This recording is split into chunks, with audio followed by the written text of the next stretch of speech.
Vamos estar em pé, em reverência à leitura de um texto sagrado que está no livro do profeta Daniel. Eu quero ler dois versículos com os irmãos. O primeiro está no capítulo 1. Daniel, capítulo 1, e o versículo de número 17. E na sequência, o capítulo de número 10 e o versículo 12. Daniel, capítulo 1, versículo 17, está escrito assim: Ora, a estes 4 jovens, Deus deu o conhecimento e a inteligência em toda cultura e sabedoria, mas a Daniel deu inteligência de todas as visões e sonhos. Capítulo 10, versículo de número 12.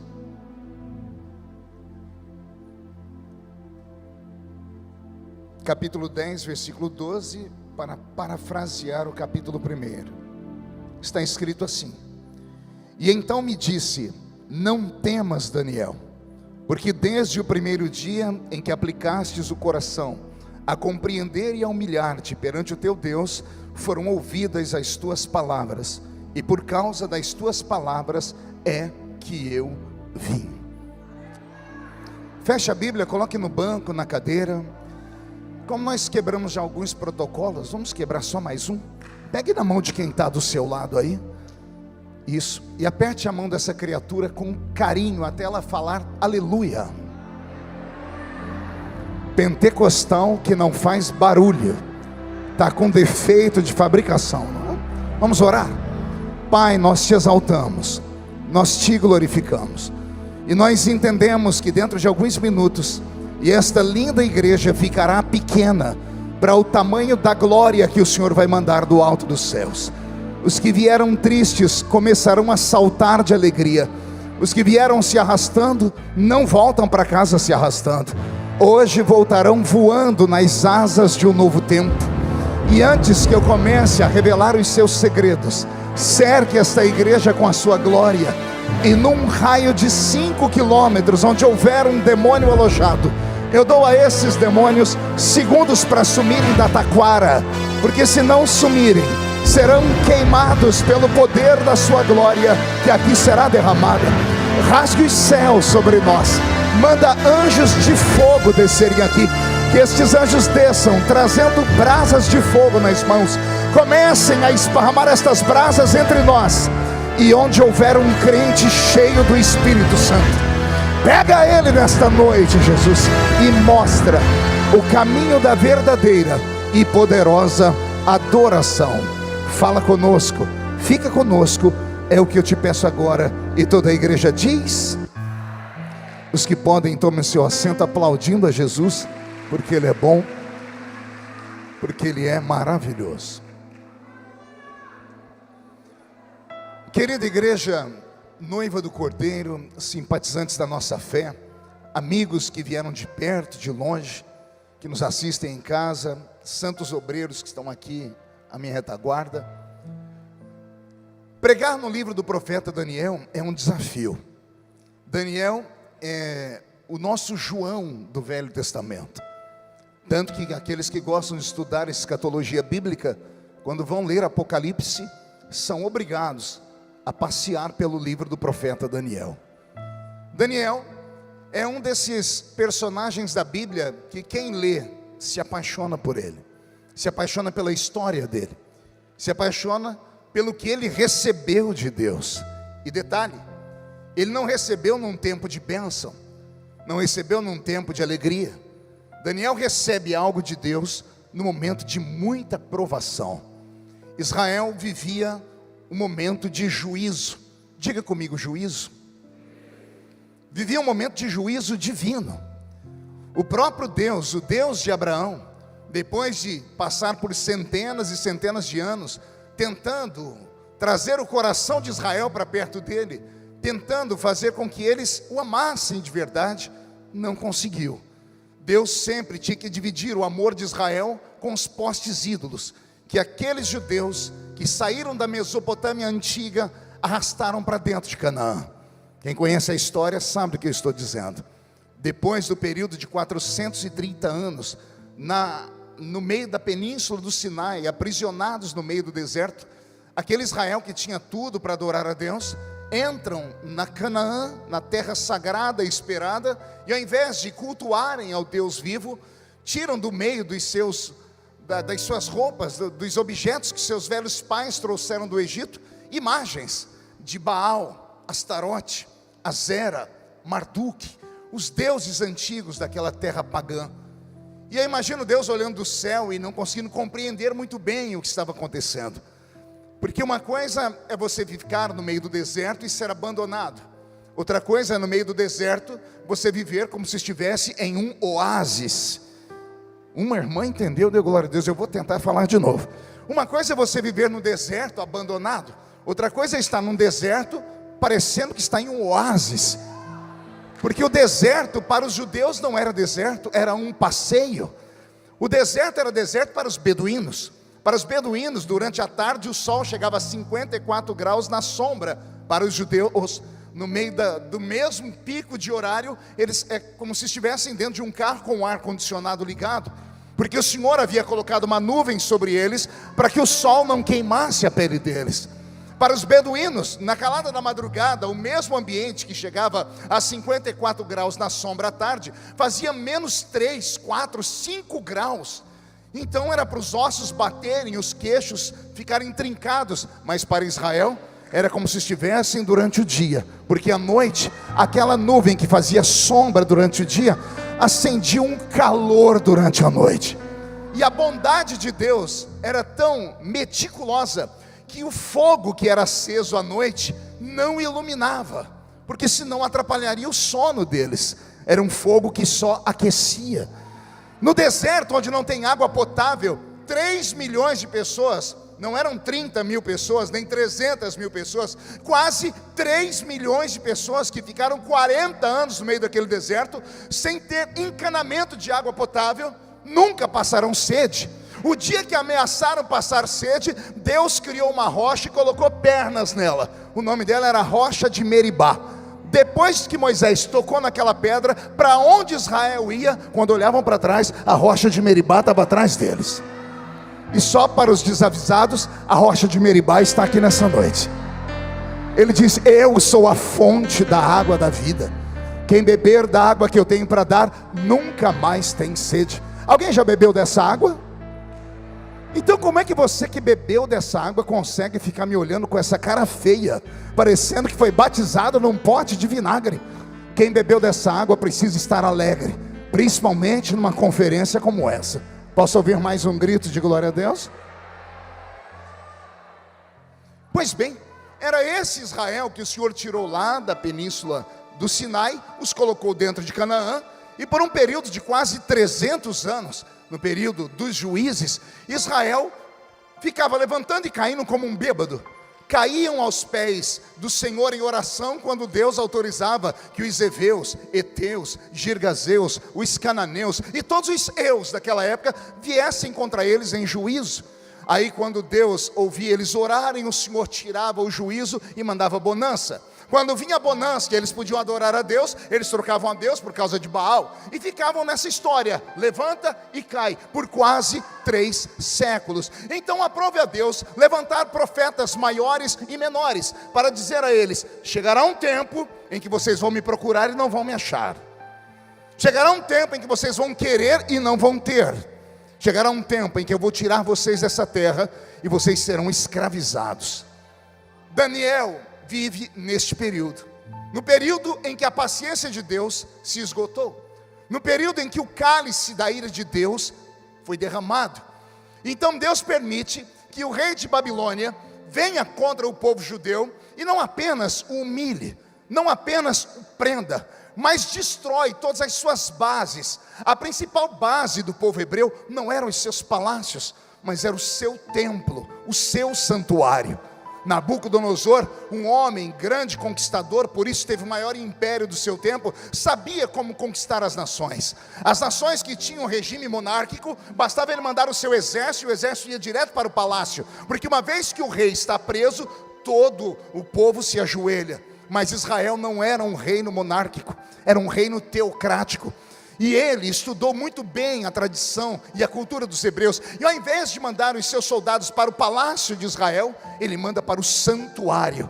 E lá no santuário ele assassina todos os homens que ali trabalhavam, todos os sacerdotes e levitas que faziam parte do culto do santuário.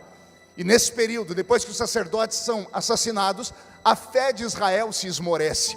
Eles perdem a força, porque no coração deles, se Deus não protegeu a casa dele, a casa deles também não será protegida. E aí Israel é arrastado para dentro de Babilônia no século VI a.C.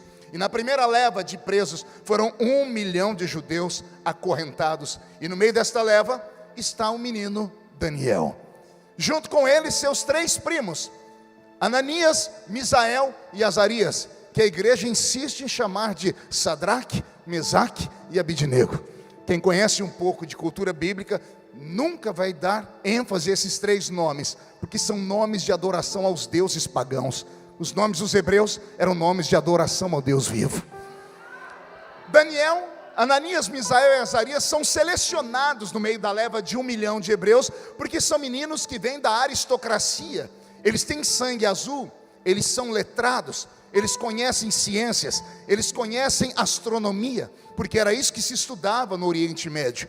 Então o rei Nabucodonosor manda um chefe dos eunucos separar um grupo de meninos, para que esses meninos que têm a cultura hebraica na ponta da língua, também sejam versados nas línguas dos caldeus e possam trocar figurinhas, trocar informações, trocar experiências. Mas lembre-se, mesmo morando dentro do palácio do rei, Daniel é um escravo. Diga comigo, escravo. Aqueles que estão prestando atenção na minha pregação não podem perder isso de meta. Não pense que Daniel era privilegiado por ser da aristocracia. Ele continuava sendo escravo. Quem conhece um pouco de história dos hebreus vai descobrir que quando a Bíblia diz que Daniel comia das iguarias da mesa do rei, ele não comia das iguarias parcelas, ou da mesma iguaria que o rei comia. Ele comia do que sobrava da mesa do rei, porque ele era só um escravo. Escravo não pode esquecer o que é.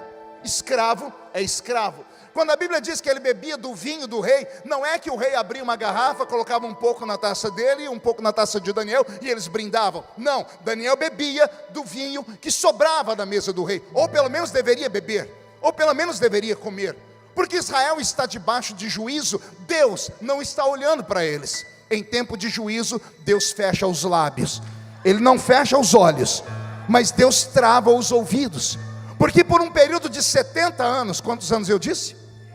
Por um período de 70 anos, anos predestinados, anos profetizados, Israel deveria sofrer sobre a chibata do rei ou do imperador de Babilônia. Israel deveria ser humilhado. Deus só conseguiria curar Israel da idolatria se eles sentissem falta dele. E 70 anos eram quase 2 gerações. Era a maneira de Deus dizer: quem entrou raramente vai sair. Tanto que daqueles que foram levados para a Babilônia, apenas 3 ou 4 sobreviveram. Entre eles o profeta Ageu, que quando foi levado menino para o cativeiro, ele consegue retornar e ver o templo sendo reconstruído, ou as pessoas abandonando a construção do templo, e ele vai dar uma prédica muito linda, uma outra pregação que quem sabe uma outra vez eu venho aqui falar sobre isso. Mas a maioria dos que foram levados para dentro de Babilônia morreram ali, porque Deus queria purificar aquela geração, e Deus queria que a geração aprisionada ensinasse a geração que nasceria ali, que eles nunca poderiam trocar Deus por um quimba de cigarro fumado, não deveriam trocar Deus por uma pedra, não deveriam trocar Deus por qualquer coisa que seja, porque os ídolos daquelas terras pagãs tinham olhos, mas não viam, tinham ouvidos e não ouviam, tinham boca e não falavam. O Deus de Israel vê, fala, ouve e faz. Ele faz, Ele é grande. É nesse período que está Daniel. E aqui começa a minha mente a viajar, porque Daniel é um escravo. Ele é o quê? E ele começa a discutir com o chefe dos escravos: não quero comer essa comida do rei. E aí imagina os outros escravos ouvindo, dizendo assim: você está ouvindo o que você está falando? Eu estou dizendo que eu não vou comer essa comida. Você não vai comer por qual motivo? Porque esta comida é consagrada a ídolos, e o meu Deus não permite que eu coloque isso na minha boca. E alguém deve ter dito a ele: que Deus? O Deus que deixou seu pai e a sua mãe ser assassinado? O Deus que deixou Jerusalém ser queimada? Você sabe por que a Bíblia fala que Jerusalém foi queimada? Porque nos tempos de glória do rei Salomão, algumas ruas de Jerusalém eram pavimentadas com ouro, bronze e prata. As 12 portas da muralha, elas tinham engates de ouro, prata e bronze. Todos os imperadores que vinham em Jerusalém, eles queimavam para que a prata, o ouro e o bronze fosse derretido e colocado sobre carrinhos, e os burros levassem embora. Por isso Jerusalém foi queimada, não só uma vez, mas 27 vezes ao longo da história. E eu imagino alguém dizendo: calma aí, Daniel, você está querendo respeitar um Deus que deixou a própria casa dele ser queimada? Um Deus que deixou a sua mãe e o seu pai serem assassinados? Um Deus que deixou ser destruída a nossa religião, a religião judaica? Um Deus que deixou ser destruída a cidade de Davi? É isso que você está dizendo? Você continua sendo fiel a um Deus que nos abandonou, que virou as costas para nós? Eu imagino Daniel dizendo: não importa o que estamos vivendo, o que foi plantado aqui dentro é que eu devo adorar a esse Deus, quer seja na montanha, quer seja aqui no vale. E ele empreende um contrato com um dos chefes dos eunucos, dizendo assim: faz um teste comigo, me deixe comer apenas legumes e beber água por 10 dias. Se daqui 10 dias você ver que eu estou mais fraco do que os demais, 2 opções: ou você me mata, ou eu como a comida consagrada dos ídolos. Mas se eu estiver mais forte, você vai respeitar a minha fé. Até aqui, amém? Quem diz amém? Se ajeite na cadeira. Queria que você agora fizesse um ato de fé comigo. Saia da terra e suba comigo aqui no tabernáculo do céu. Atravesse o átrio, o lugar santo, e chegue comigo no Santo dos Santos. Sentado num trono está aquele Deus que em Hebreus 12 diz que ele é um fogo devorador. 7 olhos de fogo que falam da plenitude da sua visão. E chega um anjo diante de Deus, digo eu, não a Bíblia. E o anjo dizendo: Senhor, temos um problema no cativeiro babilônico. E Deus dizendo: é claro, se é cativeiro, é problema. Não, Senhor, mas não é esse tipo de problema. Tem alguém lá que é diferente. O povo está clamando, não vou ouvir, eles estão em juízo. Senhor, não tem ninguém clamando. O que eu trago para o Senhor é que tem um rapaz lá, que ele resolveu fazer um jejum esquisito. Ele colocou no coração dele que ele não vai comer da mesa do rei, porque tudo que vem da mesa do rei é consagrado a ídolos. E detalhe, Senhor, ele não orou, ele não falou: estou dando esse sacrifício para ti. É algo dele, está no caráter dele. Senhor, a ficha que eu tenho é que a mãe dele foi assassinada, o pai dele foi assassinado, a família dele foi aprisionada, o templo foi destruído, ele não tem mais pátria, ele não tem mais herança, ele não tem nada, e mesmo assim ele continua adorando o seu nome.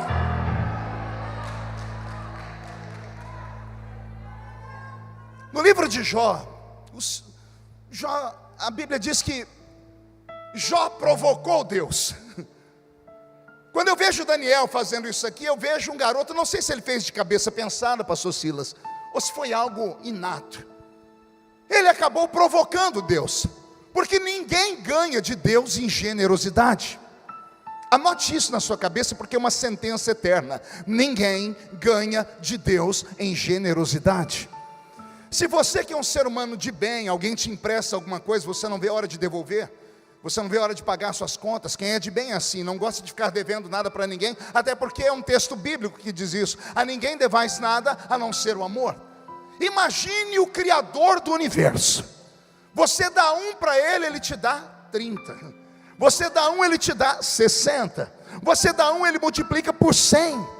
Você diz: eu te amo, e ele não diz, ele mostra que ele te ama. Ninguém ganha de Deus em generosidade. Todavia Deus enviou um juízo, a nação está sob juízo, e Deus não pode interromper o juízo, porque Ele determinou o ano do juízo, 70 anos de prova. Mas tem uma pessoa, no meio de um cativeiro de 1 milhão de pessoas, que acabou fazendo algo que mexeu com a estrutura cósmica. Deus não pode ficar devendo para aquele homem. E como ele faz algo que nenhum dos outros aprisionados faz, Deus faz algo por Daniel que ele nunca tinha feito por ninguém. Eu li a Bíblia mais de 30 vezes de capa a capa, leio ela desde criança. Eu já vi Deus ungir olhos de profeta, já vi Deus ungir ouvidos de profeta, já vi Deus ungir os lábios de profeta, já vi Deus ungir pés de profeta e fazer profeta correr mais do que uma carruagem no meio do deserto. Já vi Deus ungir mãos de profeta, já vi Deus ungir o sopro de um profeta para trazer um morto de volta à vida. Mas o que Deus vai fazer com Daniel, Deus nunca mais fez com ninguém. Deus ungiu o cérebro de Daniel. Difícil entender, né? Vou falar de novo. Deus ungiu o cérebro de Daniel. Não sei se ele estava acordado ou dormindo, se foi de manhã, de tarde ou de madrugada. Eu sei que Deus saiu do céu com a sua mão, tocou no cocoruto de Daniel, aqui atrás onde está o nosso cerebelo, que é o HD de informações e de memórias que o ser humano tem, onde está alojado o espírito do homem, porque o espírito do homem, a sua psique, está alojado bem aqui no cocoruto. Deus vai com o seu dedo poderoso, toca no cérebro de Daniel e dá um choque na mente dele. E Deus transforma Daniel no homem mais sábio que o mundo já conheceu.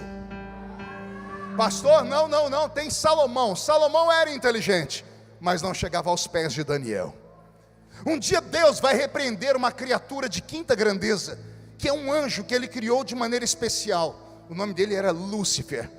Lá no livro de Ezequiel, capítulo 28, se não me falha a memória, verso 3, o Senhor vai falar com Lúcifer sobre a grandeza da sua criação, e Deus diz a ele assim: porquanto eu te fiz, Lúcifer, mais sábio do que o meu servo Daniel. Eu vi um meu Deus aí, é meu Deus mesmo. Imagina, Deus está conversando com uma criatura de quinta grandeza, o querubim dos querubins, o anjo que tinha tanta lábia que arrancou 1/3 dos anjos do céu para se revoltar contra Deus. Pense na habilidade que ele tinha. Aí Deus vem e diz assim para ele: você só é mais sábio do que uma criatura que eu fiz, Daniel. Deus tocou no cérebro de Daniel e deu um choque. Pergunte a mim, o que aconteceu, pastor? Só falo se todo mundo perguntar. A ciência moderna diz que o ser humano usa no máximo 10% da sua capacidade mental. Quem já leu sobre isso? 10%. Sobram 90% da nossa massa cinzenta que nós não conseguimos acessar. Os nossos neurônios acabam morrendo com o tempo, que nós não conseguimos ligar eles. Não dá para fazer as sinapses que nós gostaríamos de fazer. De vez em quando escapa um ou outro. De vez em quando nasce um Victor Hugo, de vez em quando nasce um Leonardo da Vinci, de vez em quando nasce um Stephen Hawking, um Einstein, mas é raro. O que esses seres humanos têm que a maioria de nós não temos? O cérebro deles trabalha muito mais rápido, fazem equações matemáticas, fazem equações de semântica extremamente mais rápidas do que nós. Eles veem o que ninguém vê, eles acabam fazendo aquilo que ninguém faz, por isso são chamados de gênios. Esses gênios não nascem à toa, nascem para revolucionar o seu tempo. E já me subiu um arrepio no alto da coluna aqui, porque já que estamos no primeiro dia da conferência Romper, e sempre no primeiro dia eles trazem o pregador mais ruim, né? É porque o restante, os melhores, vem depois. Então hoje é só para te deixar com água na boca. Eu estava vindo para cá e o Senhor falou para mim: filho, avise o povo que eu vou romper. Eu falei: o Senhor vai romper com o quê? Vou romper com a normalidade da vida deles. Eu vou fazer nessa noite o que eu fiz no passado. Eu não vou ungir os ouvidos, nem os olhos, nem a boca, nem a carteira deles. Eu vou ungir o cérebro desse povo. Eu vou colocar o meu dedo na massa cinzenta deles e vou despertar. E quando o cérebro deles começar a funcionar além da normalidade, ninguém mais vai segurar esse homem, ninguém vai mais segurar essa mulher. Eu quero saber se alguém acredita nessas loucuras de profeta. Então não dá um grito não, por favor, dá um berro de glória a Deus aqui nesse lugar.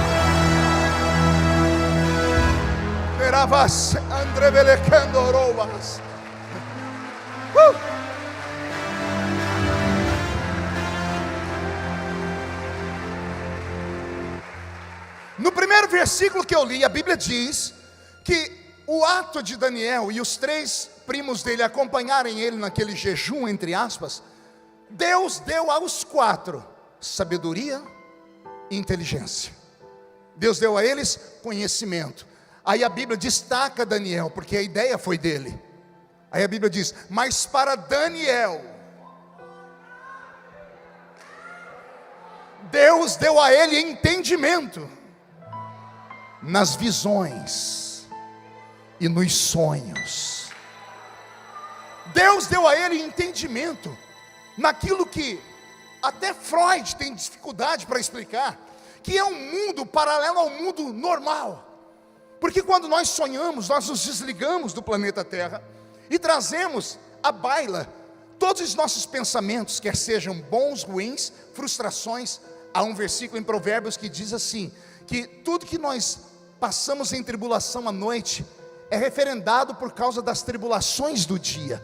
O que você passa durante o dia, a semana, vai te trazer tormento à noite, porque é um mundo completamente estranho. Quem aqui já teve um sonho daqueles cabuloso?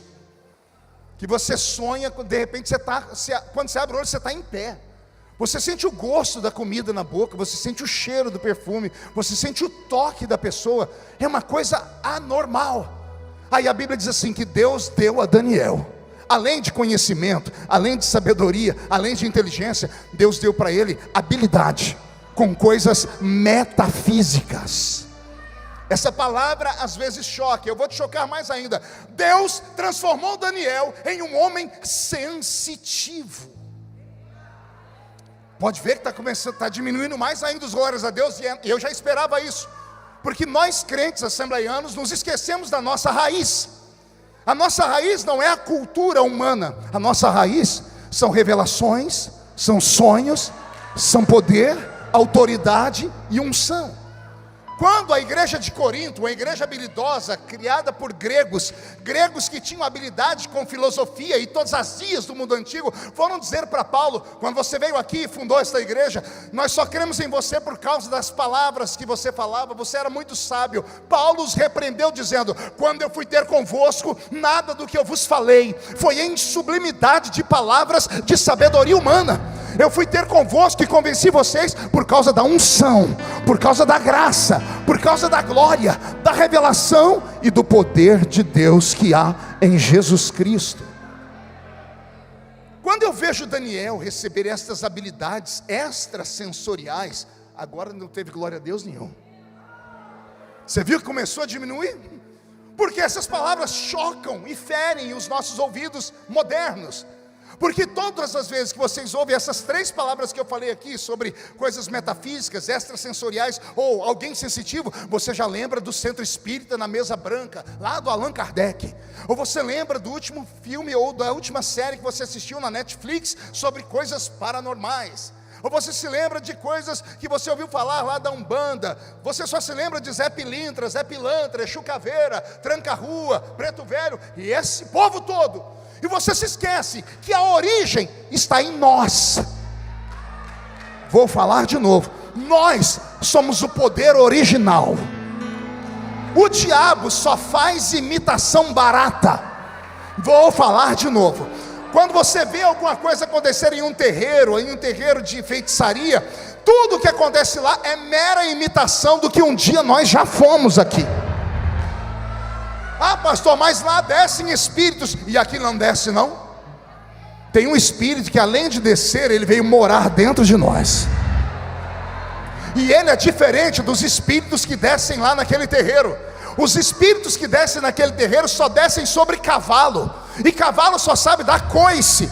O espírito que desce aqui, desce sobre ovelhas, ovelhas do pasto do sumo pastor. Roberto, mude a música para mim, filha.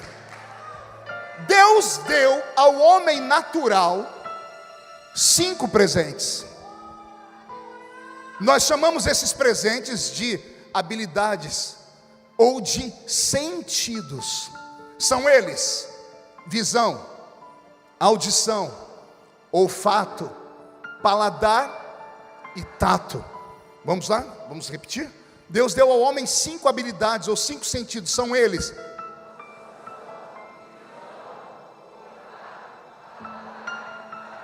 Para que servem os 5 sentidos? Esses 5 sentidos servem para que o mundo material ao nosso redor seja uma realidade. Quando eu cheguei aqui hoje na igreja de Taquara, o pastor Silas me deu um abraço, e quando ele me abraçou, eu senti o cheiro do perfume dele, graças ao meu olfato. E ele não usa perfume do Avon. Deus livrou a gente daquela porcaria do almíscar. Aquele é um perfume que o anticristo vai usar na grande tribulação, para os desviados que ficaram. Deus deu um livramento. É um perfume fora do normal. Por que eu senti o perfume? Por causa do meu olfato. Eu só enxerguei a roupa bela que a pastora Raquel está usando por causa da minha visão. Eu só me alegrei nos louvores aqui que foram cantados e tocados por causa da minha audição. Eu só sinto a densidade desse púlpito por causa do meu tato. E no fim do culto, em nome de Jesus, porque aqui não vão me tratar igual anjo. Os irmãos convidam a gente, fala, pode vir que nós vamos cuidar do irmão igual cuida de um anjo. Anjo não come, não dorme, não descansa, não toma banho. Não. Vou ser tratado como ser humano. E aí eu vou experimentar uma boa comida por causa do meu paladar. Então escute, 5 sentidos para que o mundo físico seja real. Repita comigo esta frase: 5 sentidos para que o mundo físico seja real. Por favor, não caia da cadeira e não me chame de herético. Para alguns seres humanos, Deus deu um sentido a mais.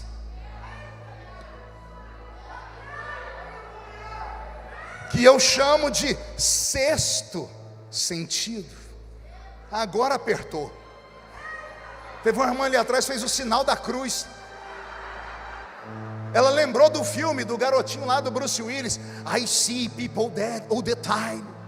Eu vejo gente morta todo dia. Não, não tem nada a ver com isso. O homem natural tem 5 sentidos. Mas existem homens e mulheres nessa terra que não são naturais. Os naturais são feitos de gente normal. E os normais estão em casa agora. E pelo horário já vão começar a assistir o Corujão. Os anormais vieram tudo para cá. E coruja ninguém vai ver aqui, mas correm o risco de ver uma pombinha voando sobre esse lugar e trazendo um barulho chamado Pentecostes. Tem algum pentecostal aqui? Ao homem espiritual Deus deu um sentido a mais. E para que serve esse sentido a mais? Ele tem a mesma função dos outros 5, só que os outros 5 lidam com a matéria. O 6º sentido lida com aquilo que é invisível. 5 sentidos naturais e você percebe o mundo físico. O 6º sentido faz você perceber o mundo invisível. E eu vou te provar que eu não estou falando loucura. Eu estou pregando para a Assembleia de Deus. Quem aqui já foi fazer visita para alguém com a Bíblia debaixo do braço? Vou orar por uma pessoa. Quem já foi? Quem, quando chegou na casa da pessoa, tocou a campainha, bateu palma, quando abriu a porta, você colocou o pé dentro da casa, subiu um arrepio que foi até aqui na cabeça? Por que você se arrepiou? Era ar-condicionado lá dentro? Não, você ficou gripado. Não, é porque antes de entrar naquele lugar você orou. Ao orar você ativou o seu espírito. Como você foi em nome do Senhor Jeová, Ele tocou no seu cérebro e expandiu o seu espírito. Você entrou ali, a carne foi só o veículo, mas quem estava entrando era aquilo que você é. Você não é carne, você tem carne, você é um espírito. Eu aprendi desde criança, lá na escolinha dominical, que o crente tinha um espírito. E não é verdade. Eu não tenho um espírito, eu tenho um corpo. Porque o verbo ter é passageiro. Eu tenho esse sapato, quando ele rasgar eu não tenho mais. Então eu não tenho um espírito, porque se eu tivesse ele hoje eu posso perdê-lo amanhã. Eu tenho um corpo. E daqui a pouco, se eu morrer, esse corpo é comido pela terra, pode ser cremado, jogado nas águas. O que eu sou é eterno. Eu sou um espírito que habito dentro de um corpo. O corpo para nada presta, mas o Espírito pode te levar a um conhecimento profundo sobre Deus. É muito simples ver quem é espiritual e quem não é na igreja. É só você ver durante o culto a reação dos crentes. Todos que estão aqui entraram na igreja, mas nem todos conseguiram entrar no culto ainda. Vou falar de novo. Todos entraram na igreja, mas alguns ainda não entraram no culto, porque o culto não se dá na terra, o culto se dá nas regiões celestiais. Paulo ensinou isso. Quando vocês se ajuntam, nada acontece, mas quando vocês se ajuntam, e uns têm salmos, louvores, e outros têm testemunho, aí você sai da terra e entra nas regiões celestiais. E é nessas regiões celestiais que acontece aquilo que há muito tempo a gente não vê: batismo com o Espírito Santo, profecias, interpretação de línguas, discernimento de espíritos, palavra da ciência, do conhecimento, dons de operação de maravilhas. Por que esses sinais e esses dons estão desaparecendo? Porque infelizmente nós cuidamos apenas da carcaça. Se você olhar para a pessoa que está à sua esquerda ou à sua direita agora, você é capaz de dizer o que é que ela está comendo, e não precisa ter dom de revelação para isso. Mulher tem esse dom mais aguçado do que a gente. Mulher olha para outra e diz assim: está caprichando na vitamina D, hein? Ó, a pele está linda, o cabelo, então vitamina A, porque a gente sabe que o homem é o que o homem come. Então você olha para a criatura que está do seu lado agora em forma de um botijão de gás, ou de uma tábua de passar roupa, ou de um violãozinho, não importa. Você diz: está se alimentando bem ou mal? Só que Deus, quando entra num culto como esse, Ele não olha o que está por fora. Deus olha para o que está aqui dentro. E não adianta estar bem por fora e aqui por dentro está morto. E não venha dar essas desculpas esfarrapadas: não, pastor, eu não grito, eu não pulo, eu não faço isso porque eu sou uma pessoa mais intelectualizada. Não tem nada a ver com intelecto, tem a ver com sensibilidade. Sensibilidade que os nossos pais nos deram, nos ensinaram. E como é que a sensibilidade vem? Só vem quando nós nos aproximamos de um alimento para o nosso espírito. E o espírito não come lanche, não come pizza. O espírito se alimenta da palavra e do louvor. Louvor e palavra, palavra e louvor. Por que antigamente tínhamos mais barulho? Porque os nossos louvores nos levavam ao barulho. Agora entramos na era worship. E a era worship, os cultos são mais zen. Os crentes entram no mantra, parece que adoram em slow motion. Parece o Matrix. Por quê? Porque é o estilo do louvor. Então somos nós que atraímos a glória de Deus para a terra ou não? Agora, aqueles que são sensíveis e que são assembleanos raiz. Ah, Jesus, tem algum aqui? Então, por gentileza, com autorização do pastor da igreja, levante a mão direita para o céu, coloca no ombro de quem está do seu lado, agarra a pessoa para mim só um pouquinho, pede licença, diz para ela: ó, é melhor obedecer o pregador, porque o médico falou para não contrariar. Agarrou, chacoalha a pessoa até ela ficar irritada agora. Ó, tem gente que nem para fazer isso presta ou raça. Chacoalha a criatura, diga: Deus te trouxe aqui para isso. Sacode, sacode. Diga: para isso, Deus te trouxe aqui para sacudir a sua mente, para sacudir o seu espírito, para sacudir a sua fé, para você romper em fé. Deus te trouxe aqui para isso.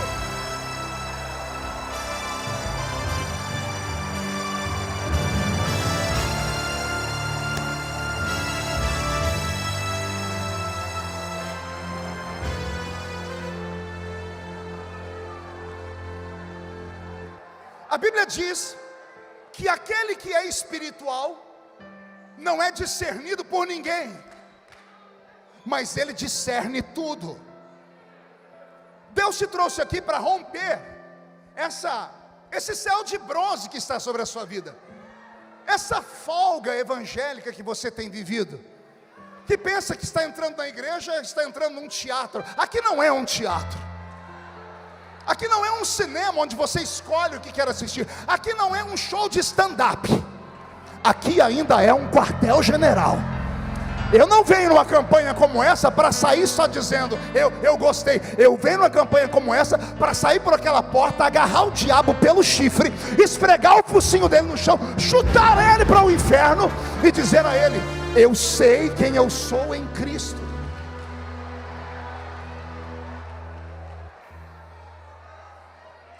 Imagine o que Deus pode fazer nessa noite aqui. Imagine se o que eu estou pregando criar vida em você, e você provocar Deus, e Deus vir e tocar a sua mente. O mundo, principalmente o mundo moderno, ele sofreu uma alavancada. A tecnologia, da noite para o dia, fez morrer muitas profissões e fez nascer profissões novas, tanto que a nossa geração tem dificuldade para lidar com isso. E esse mundo moderno só foi mudado por causa de ideias. Diga comigo, ideias. Ideias que geralmente não nasceram em grandes centros, em grandes universidades, nasceram em garagens de carro, como a invenção do Google, como a invenção do Waze. Eu descobri dia desse que o Waze foi criado por um judeu, na verdade 2 meninos judeus, brincando. Ideias. Uma ideia fez esses meninos ficarem bilionários da noite para o dia. É sobre isso que eu estou falando para o ano de 2022, para a sua vida. Porque se você for fazer um cálculo da sua história, você não precisa que Deus abra uma porta, você precisa que Deus mude a sua história. Quer ver? Quem aqui tem filhos? Quem tem mais de um? O bom assembleiano não cria família, cria tribo, né? Ninguém abaixa a mão, é um monte de filho. Quem quer que os seus filhos terminem os anos na melhor faculdade do Rio de Janeiro? Então tem 2 notícias para você. A primeira é: se o seu filho não for um gêniozinho, você está perdido, porque você vai ter que mandar ele para uma universidade privada. Você sabe quanto custa estudar um filho hoje? De 5 a 6 anos em uma faculdade? No mínimo R$300 mil. Quantos filhinhos você tem? Multiplica por 300 mil. Você é bom de cálculo? Põe num cantinho da cabeça aí. Quem aqui quer morar numa casa bonita? Num apartamento chique? Qual o valor da casa que você quer morar? Um ali levantou 5. Minha casa, minha vida. Sonha grande pelo menos. Quem quer morar numa casa grande? Qual o valor? Qual o valor? Isso. Você é bom de matemática? Soma aí a faculdade dos filhos mais o valor da casa. Qual o valor do carro que você quer ter? Teve um ali que fez assim: é Fusca, miserável. Não, é 2 milhões, é um Tesla. Entendi, Tesla, 2 milhões. Some o valor do carro, da casa e do estudo dos filhos. Qual é a sua dívida hoje? Para você se ver livre das dívidas, quanto você precisa? Não me fala, porque senão eu vou desviar. Soma tudo. Você é empresário, microempresário, quanto você precisa para dar um upgrade na sua empresa? Soma também. Somou tudo, dá um subtotal. Divide pelo salário que você ganha por mês. Você vai ter que trabalhar quanto tempo? Jesus vai voltar. Nós vamos para as bodas do Cordeiro.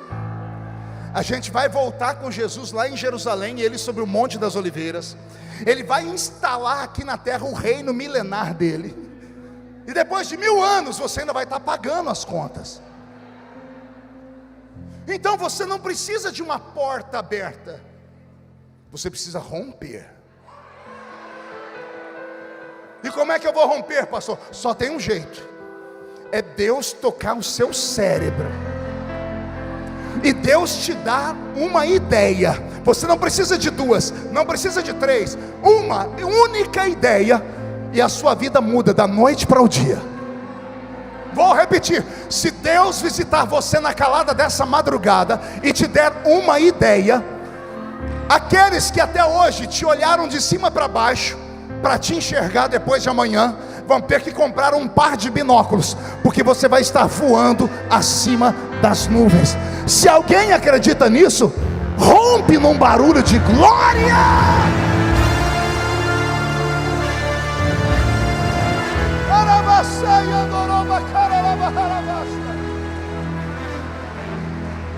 Ei, pode parecer loucura, alguns podem até dizer que eu estou abusando das suas emoções. Deixe os incrédulos sempre darão uma desculpa. Aquele que crê sempre dá um jeito. Quem não crê sempre vai arrumar uma desculpa, sempre. Existem pregadores como, por exemplo, Jonathan Edwards, pregador inglês, pai de uma grande reforma, um homem santo, conhecido por uma única mensagem: pecadores na mão de um Deus irado. Se alguém aqui que é estudante de teologia, se conhece outro sermão de Jonathan Edwards, me diga aí. Gente que estuda teologia e se inspira nesse povo. É um pregador de uma única mensagem, Silas. Uma única mensagem.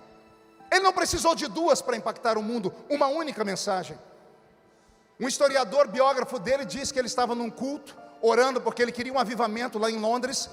E no culto em que ele pegou pecadores na mão de um Deus irado, a unção foi tão terrível, não foi forte, foi terrível, que os crentes levantavam os pés do chão, porque sentiam o inferno dentro da igreja. Aquelas damas da alta classe de Londres se agarravam aos pilares da igreja com os seus chapéus e batiam a cabeça, implorando por Deus por misericórdia. Naquele culto, naquele dia, aprove a Deus que um jornalista inglês estava ali. O jornalista foi alcançado pela palavra e ele taquigrafou todo o texto, toda a pregação. No dia seguinte, ele publicou o texto, ou a mensagem, em ipsis literis no jornal de Londres. Quem tinha acesso ao jornal? Só os ricos.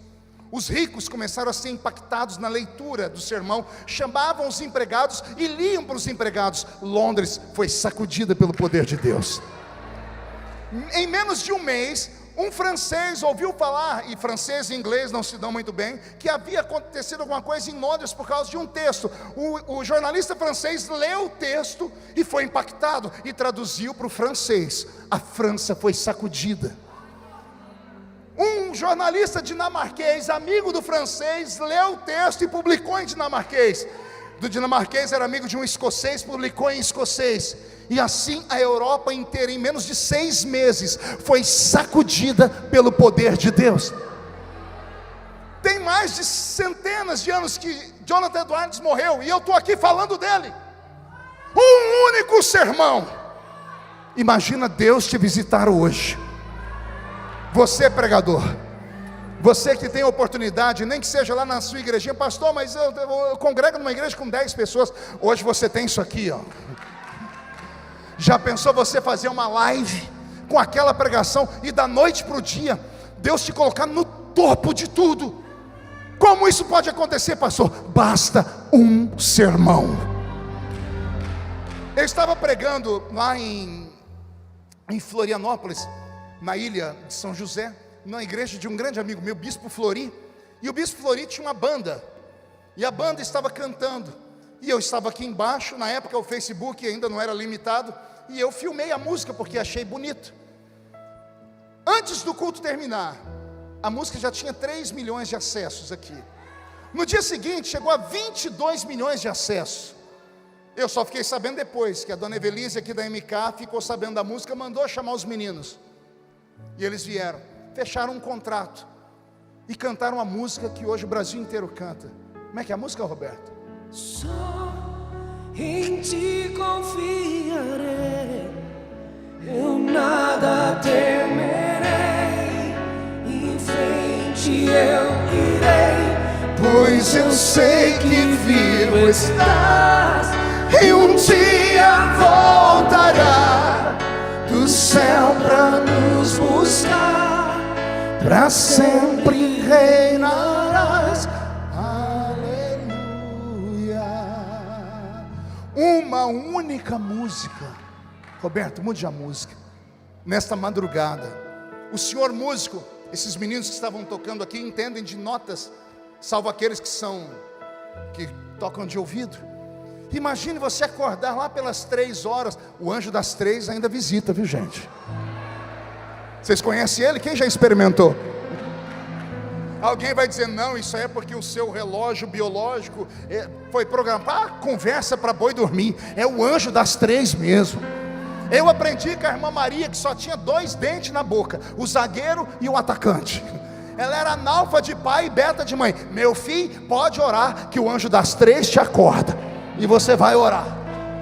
Imagine um anjo vir no seu ouvido, músico, e ele citar notas, e você acordar e marcar as notas, e tocar. Daqui a pouco, o Senhor pega lá do céu, uma música que é cantada lá pelos anjos, e faz você, como ser humano, gravar ela aqui na terra. Você que canta, receber a inspiração e a letra. Pastor, o que o senhor está falando? Eu estou pregando para espirituais.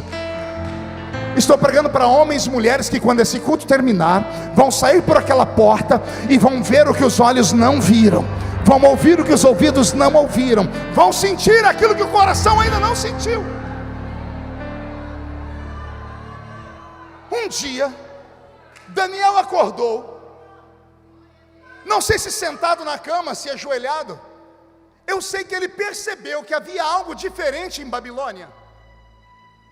E como ele era amigo de Deus, ele orou. E pela primeira vez, ele não ouviu nada e não sentiu nada como resposta. No final da noite, ao invés de ele dormir, entregar o jejum que ele havia feito, falar amanhã eu faço outro jejum, ele emendou um jejum. Não é o jejum de Daniel que as igrejas fazem à base de legumes, e não tem nada a ver. O negócio dos legumes foi lá no início. O jejum de 21 dias de Daniel é um jejum extraordinário. É jejum integral, é sem beber e sem comer. Ele orou o 3º dia e não sentiu a resposta. Ele orou uma semana e jejuou uma semana e não veio resposta. Ele jejuou 2 semanas. Ele jejuou 3 semanas. 21 dias. E ele não ficou em casa trancado, prostrado, com o rosto fechado. Ele foi trabalhar. Daniel estava na beira do rio Haidekel, o rio de Babilônia. Estava ali com alguns engenheiros. Estavam mapeando o rio para criar um aqueduto para tirar água do rio e levar para a cidade. Daniel era versado em muitas ciências. Ele está em jejum, os outros não estão. Ele serve ao único Deus verdadeiro, os outros servem a todos os deuses de Babilônia. Ele não se misturou com Babilônia. Babilônia não mudou Daniel. Daniel mudou Babilônia. Está Daniel. Geralmente, me corrija se eu estiver errado, as aparições da Bíblia com os anjos são sempre de madrugada. As revelações dos profetas são sempre à noite. Deus sempre acorda o profeta de madrugada, espera todo mundo dormir e vai lá desabafar com o profeta. Daniel estava trabalhando. Devia ser 2, 3 horas da tarde. O sol estava rachando mamona. E o jejum dele provocou o céu. Ele ficou tão espiritual, mas tão espiritual, que o que estava nele atraiu um mundo invisível para um mundo visível. Eu creio em mundos paralelos. Já soltaram foguetes aí para cima e não acharam o céu onde Deus está. E se o céu é para cima, me diga quem é que está no Japão, quem é que vai encontrar o céu? Se nós soltando foguete para cá, ou o japonês soltando para lá. Então o céu não está em quilômetros humanos, o céu está em uma outra dimensão. Quem aqui já se olhou no espelho? Só eu. Quem aqui um dia de noite, música de filme de terror, Beto? Quem aqui, em uma madrugada, chega até eu, estou com medo, se acordou, passou perto do espelho, quando olhou, subiu um calafrio? Já aconteceu com alguém? Aleluia não, mas misericórdia. Eu estava pregando há pouco tempo atrás, lá no Pará, e numa população ribeirinha, à beira do rio. Os irmãos sentam na hora de comer, não tem televisão, não tem internet, só conta história. E aquelas histórias de curupira, boitatá, o homem de borracha, umas coisas, e a gente só escutando. Aí me colocaram num quarto, e eu deitado aqui, na minha frente tinha um espelho. Eu deitado, cabeça coberta, eu abri o olho, lá estava um homem do outro lado me olhando. Eu não sosseguei enquanto eu não levantei e virei o espelho para a parede. Não tenho vergonha de contar. E pior, que não foi só eu não. Tem uma outra criatura aqui, que estava no quarto do lado. De manhã ele falou: pastor, eu virei o espelho para a parede. Eu falei: você está perdoado, porque eu também virei. Espelho é uma coisa tão interessante, que criança pequenininha chega na frente do espelho e lasca um beijo. Vai me dizer que você nunca tentou beijar o espelho? Quem tem coragem de dizer? Só que não, que aqui é tudo importante, mas não é da roça. Porque espelho é algo extraordinário, tanto que um escritor europeu criou uma fábula chamada Alice no País das Maravilhas. Alice no mundo dos espelhos. A menina olha o espelho e ela vê um mundo lá dentro. Só que diferente de nós, ela conseguiu atravessar o espelho e ela foi para uma outra dimensão. Há um mundo paralelo ao nosso. É como se fosse um espelho, só que nós não conseguimos atravessar ele. Por quê? Porque é um mundo invisível, é um mundo metafísico, é um mundo etéreo, porque ele é translúcido, é um mundo eterno. E a carne humana é proibida de ir para lá. Mas quando o crente começa a jejuar demais, se não houver acompanhamento, ele fica inclusive louco. Porque aí os psicólogos vão dizer que começa a faltar algumas substâncias no corpo e a pessoa começa a ter visões. E ela começa a ver aquelas loucuras, e aí vão chamar a gente de esquizofrênicos.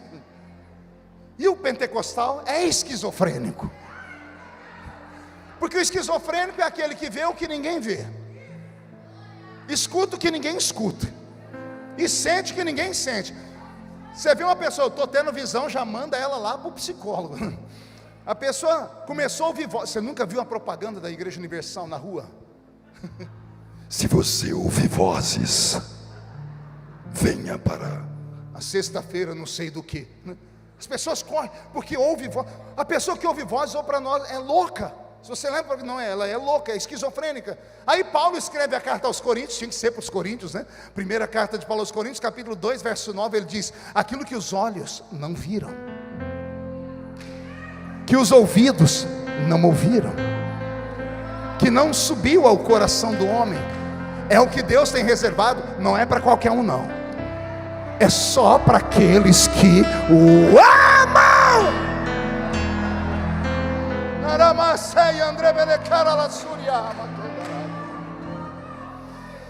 21 dias de jejum. O jejum subiu igual um foguete ao céu. Digo eu, não a Bíblia. Deus está sentado no trono, cuidando, talvez no planeta Terra, 700, 800 milhões de habitantes naquela época. No mundo inteiro, Deus tem que cuidar de tudo, porque Ele é Criador. Ele é pai de alguns, mas é criador de tudo e de todos. Ele tem que cuidar da natureza, do oceano, do oxigênio, do ser humano. Ele tem que criar de tudo. Deus dá uma ordem a um anjo, esquece, porque Ele é imperador, é soberano. Soberano manda, e quem tem juízo tem que obedecer. 21 dias atrás, Daniel orou e Deus chamou Gabriel. Vai e leva a resposta para Daniel. E aqui eu fico mais apavorado ainda, porque desde criança me ensinaram que qualquer anjinho dá um coro em qualquer demônio. E aí vem Gabriel, um anjo de quinta grandeza. Na Bíblia católica ele é chamado de arcanjo. Na nossa Bíblia não, mas a Bíblia diz que ele é um anjo do principado de Miguel, que é um arcanjo. Não era qualquer um, era um príncipe. Ele desce, e quando ele chega perto de onde Daniel está, a Bíblia diz que ele é aprisionado pelo príncipe do reino da Pérsia. Que príncipe é esse? Demônios. Demônios que mandam em nações, demônios que mandam em bairros, demônios que mandam em cidades, demônios que mandam em ruas. Esses demônios que se manifestam em culto, isso aí é demônio kamikaze, tá? É tudo demônio idiota, ele quer ir para o inferno mais rápido, cansou de estar aqui, e só a igreja tem poder para amarrá-los e mandá-los para lá. Imagina, vem um demônio numa igreja com 5 mil crentes cheios do Espírito Santo, que morreu infeliz. É kamikaze. Eu estou falando de potestades, de tronos, e de principados, capazes de prender até anjos de quinta grandeza. 21 dias depois, Deus olhou para a terra e o cheiro do jejum de Daniel invadiu o santo dos santos. Deus sentiu o perfume do jejum e estendeu o ouvido, e lá está Daniel trabalhando, escrevendo, e por dentro dizendo: o que está acontecendo em Babilônia, o que está acontecendo aqui. E Deus diz: mas eu já não mandei a resposta para Daniel? E eu imagino Deus no céu gritando: Gabriel! E um anjo dizendo: Senhor, já tem 21 dias que Gabriel saiu daqui, ninguém mais viu ele, porque anjo não é onipotente e nem onipresente. Deus olha para a terra e os olhos de Deus encontram Gabriel preso no céu do Irã, onde era a antiga Pérsia. Gabriel está próximo de Daniel, e Daniel não sente, não ouve e não conhece a resposta, porque Gabriel está preso. Deus se revolta no trono, e Deus dá um grito de rompimento: Miguel!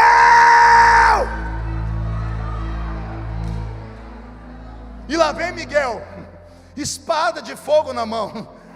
Miguel não é ministro de relações, Miguel é ministro de guerra. Militar não sabe muito pensar, ele só sabe obedecer ou mandar. Miguel é militar. Pois não, senhor, Gabriel teu irmão está preso, Daniel meu filho não para de orar. Gabriel é anjo de comunicação, ele não guerreia, mas você é anjo de guerra. Desce, solta Gabriel, porque hoje Daniel vai dormir com a resposta na sua mente. Eu não sei explicar como foi essa guerra cósmica, mas eu posso imaginar que tem demônio perdido até hoje aí pelo cyberespaço. Miguel chegou e cortou as amarras, e Gabriel desceu instantaneamente. Daniel está aqui, fazendo desenhos, vendo como vai ficar o aqueduto. Os engenheiros estão aqui. Quando Gabriel desceu, abriu-se uma película, o espelho do lado de cá. Daniel não entrou aqui, Gabriel atravessou. O jejum de Daniel trouxe o céu para a terra. Vou mexer com você. A sensibilidade, o sacrifício, o jejum, em uma crença tão antiga, fez com que um anjo saísse do mundo invisível e se materializasse na frente de Daniel. A Bíblia diz que quando Daniel viu o anjo, como ele estava em jejum, acabou as forças, porque a glória de Deus é incompatível com o corpo humano. A glória de Deus é incompatível. Será que só eu cresci numa igreja vendo irmãos sendo vencidos, caídos no chão, desmaiados, arrebatados? Por quê? Porque foram vencidos, porque a glória de Deus é extremamente violenta. É como se fosse uma química quântica elevada à 13ª potência. É pior do que o urânio enriquecido. A glória de Deus é algo anormal. O sumo sacerdote só entrava atrás do véu do templo 5 vezes na vida, uma vez por ano. Até os 50 anos ele era jubilado, porque bastava 5 vezes na vida, na frente de Deus, para o corpo dele todo se perder. Alguém aqui tem algum amigo que trabalha na área da saúde, naquele lugar do hospital que tira radiografia? Você sabia que pessoas que trabalham com radiografia se aposentam mais cedo? Por quê?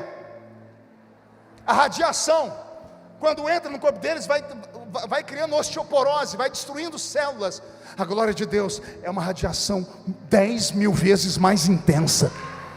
Por isso, deixa eu te dizer, quando você vê Deus se manifestar na vida de um crente, se você tiver o dom de discernir espíritos e ver que é meninice, vai lá com carinho e corrige. Mas se você não tem o dom de discernir espíritos, não toca nele. Vou repetir. Se você não tem o dom de discernir espíritos, deixa a criatura lá.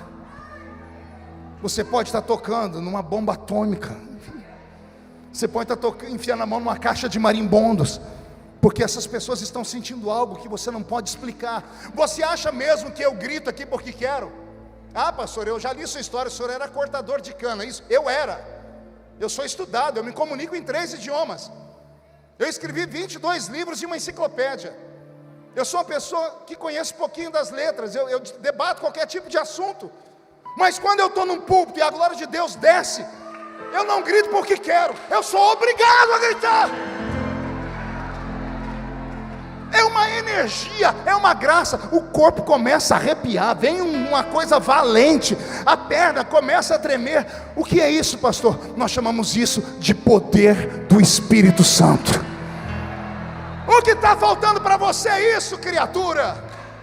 Não é estudo, não é você fazer isso ou aquilo, não é ler toda a enciclopédia de W.T. Tozer. É bom ler, se você pode fazer, leia. Mas o que você precisa é passar algumas horas naquela faculdade antiga, joelho no chão, jejum no corpo e crente gritando até o céu rachar. A sua oração foi ouvida desde o primeiro dia. E eu encerro aqui.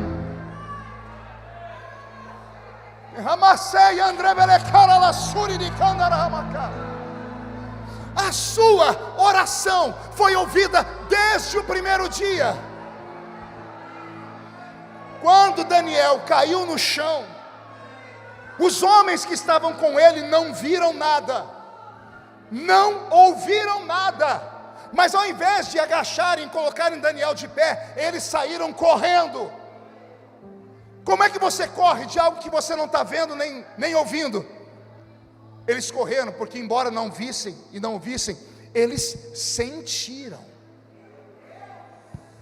Ímpios, homens não crentes, adoradores de imagem, adoradores de demônios, por causa de um crente que ali estava, eles sentiram o céu entrar, saíram correndo e se esconderam. Vai acontecer algo a partir de amanhã e eu não me responsabilizo. Quando você entrar na faculdade esse ano, não se assuste se dentro da classe, quando você entrar, começar a cair pessoa para o lado esquerdo, para o lado direito. Não se assuste se amanhã, quando você chegar no seu trabalho, as pessoas olharem para você e falarem: você vê um passarinho verde? É? Você vai dizer: não, foi uma pombinha de fogo mesmo que desceu lá na taquara. Não se assuste se a sua sombra levantar um paralítico. Não se assuste se você olhar para alguém e Deus te dar a ficha da pessoa completa. Não se assuste, porque Deus está tocando o seu cérebro, está despertando o seu espírito, está avantajando a sua vida extrasensorial. Daniel diz: quando eu fui ficar de pé, fiquei de 4 porque eu fui caindo. Então o homem me colocou de pé. Seu rosto era como bronze, seu cabelo como a prata, era forte, seus olhos eram como chama de fogo. E olha o que o anjo disse para ele: Daniel, homem muito amado, a sua oração foi ouvida desde o primeiro dia, e eu vim aqui por causa dela. Daniel deve ter perguntado em espírito, porque não está escrito: e por que só agora? E o anjo disse, deve ter dito em espírito: porque eu fiquei preso aqui em cima. Mas o Senhor mandou meu irmão Miguel, e Miguel acabou com a farra do inferno. Ouça o que eu vou te falar, porque as palavras que eu te digo agora vão virar Babilônia do avesso. E Deus revelou o futuro daquela nação para Daniel, e Daniel continuou sendo um homem espiritual. Eu termino aqui dizendo a todos os meus irmãos assembleianos e aqueles que não são da Assembleia de Deus, mas têm a cultura do carisma do Espírito, que o que falta para nós nesses últimos dias é um retorno. É um retorno a velhas práticas, práticas esquecidas, práticas roubadas pela falta de tempo, porque gastamos mais tempo nisso aqui do que nisso aqui. Práticas antigas como o jejum. Para jejuar a gente não dá conta, mas para fazer qualquer dieta a gente faz ela do pé à cabeça. Conhece a dieta de tudo, pode perguntar para a irmã do seu lado. O irmão, ele conhece pelo menos umas 10 dietas, Para fazer a dieta, você consegue ficar sem comer. Para fazer um exame no médico, 12 horas sem comer, você bate ali, carimbo. Aí quando é um jejum para Deus, eu perdi um jejum tomando uma xícara de café. Não, querido, o jejum não perdeu quando tomou uma xícara de café. Você perdeu o poder do jejum quando você esqueceu que estava jejuando. Quando você esqueceu que o sacrifício ainda traz o céu para a terra. Nesta noite, Deus vai fazer você romper. Eu tenho algo comigo, e anote aí: tudo que acontece na vida de um crente é por causa de uma falta de azeite na sua botija. Não, pastor, meu problema é com o meu casamento. Deus usa essas pecinhas do quebra-cabeça que Ele esconde da gente para trazer a gente de volta. O que está te faltando não é isso ou aquilo, está te faltando comunhão com Deus, está te faltando você provocar o céu, está faltando você fazer Deus te olhar aqui nessa noite.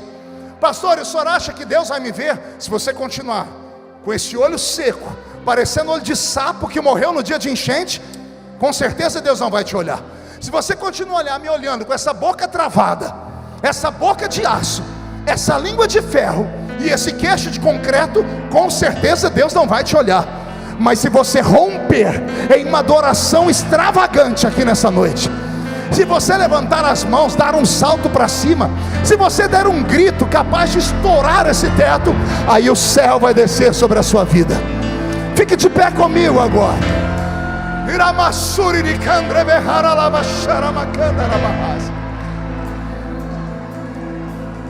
Feche os olhos. Nós precisamos para o ano de 2022 um avivamento que nos faça romper. Tem um homem na Bíblia, pastor Silas, que eu sou fã dele, Moisés. Moisés só começa o ministério dele porque ele viu a glória de Deus numa sarça.